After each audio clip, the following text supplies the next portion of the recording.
News when you want it with Bloomberg News Now. I'm Nathan Hager. And I'm Alexis Christoforous. Here are the stories we're following today. Alexis, we're going to have more on the markets. We'll bring you the latest on Iran in a moment, but we want to begin this morning with a historic night in sports. The New York Knicks are now one win away from their first NBA championship in more than a half century after an improbable comeback win at Madison Square Garden. Bloomberg's John Stashower is here with more on the big win. John, what a night. Yeah, Nathan, not sure what was more astonishing, the comeback or the game-winning basket. The comeback was historic. Second half, the Knicks trailed the Spurs by 29 points. They chipped away, got it down to 15 going into the fourth quarter, and Jalen Brunson put them ahead for the first time with a minute 22 to go. But then they fell back by one, had the ball with less than 6 seconds to go.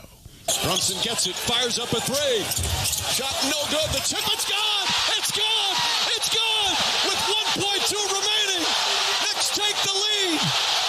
OG Anunoby, and it's 107-106. That was the final. ABC had the call. So now the series is 3-1. Knicks heading to San Antonio for Game 5 Saturday. We'll have more on an incredible night at the Garden. Coming up in sports, John Stashower, Bloomberg Radio. A miracle at MSG. Thanks a lot, John. And, of course, a star-studded crowd witnessed that big Knicks win, but there was not the usual garden watch party outside the arena. Bloomberg's John Tucker joins us now with more. Good morning, John. Good morning, Alexis. Well, inside the Garden, Knicks fever erupted among the A-list celebrities. Timothée Chalamet sounded like he was about to bounce off the rafters. Come on, the Knicks, baby! Knicks in 5, baby! Jalen Brunson, my God, baby! Taylor Swift was there. She likes the Garden so much she may get married there. She was seated courtside next to Ben Stiller. He's filming a Knicks documentary. As for the others, yada, yada, yada, Jerry Seinfeld, Larry David, Chris Rock, Tracy Morgan, Jimmy Fallon, you get the picture. Now, for the hoi polloi, just a few hours before the game, the watch party outside the Garden was canceled. Knicks owner James Dolan pointed the finger at Mayor Mamdani and Police Commissioner Tisch. The mayor blamed Dolan, saying the move broke the hearts across the city. In New York, I'm John Tucker, Bloomberg Radio. Maybe a win heals all wounds. Thank you, John. Well, the Knicks aren't the only thing that's red hot right now. So's the weather in the Northeast. Bloomberg meteorologist Craig Allen has more on this heat wave. Craig. It's going to push temperatures up to about 15 to 20 degrees above average for at least 3 days. That's a heat wave.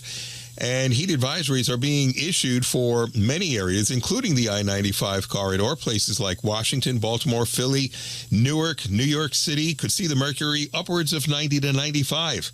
And the humidity has rapidly increased as well, so the heat index will likely be in the triple digits. The heat advisory pushes up through the Connecticut River Valley.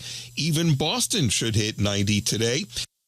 And Bloomberg meteorologist Craig Allen says this heat is going to last through the weekend.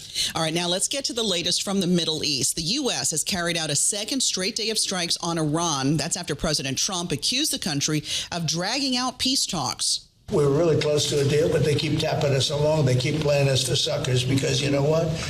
They dealt with some very stupid precedents. The president spoke with reporters in the Oval Office. Later, he told Fox News the U.S. will hit Iran again today if it doesn't sign a deal. We get the latest from Bloomberg Middle East correspondent Abir Abu Amar in Dubai.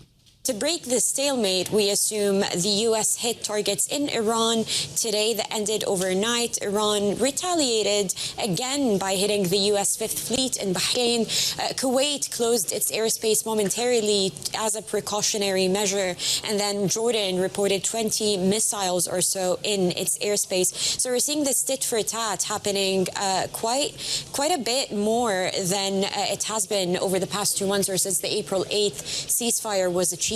Meanwhile, Bloomberg's Abir Abu Amar reports Iran is claiming the Strait of Hormuz is completely closed, but U.S. Central Command is rebutting that, saying commercial ships continue to transit in and out. Some producers have managed to move oil through the strait through so-called dark transits with their lights and transponders turned off. Alexis, President Trump's also weighing in on the economy after the latest consumer price index showed prices rose by 4.2% in May compared to last year, the most in more than 3 years.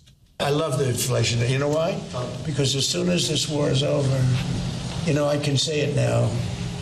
Something you didn't know. Do you know we've been taking out millions of barrels of oil Nobody knows it. You know who doesn't know about it?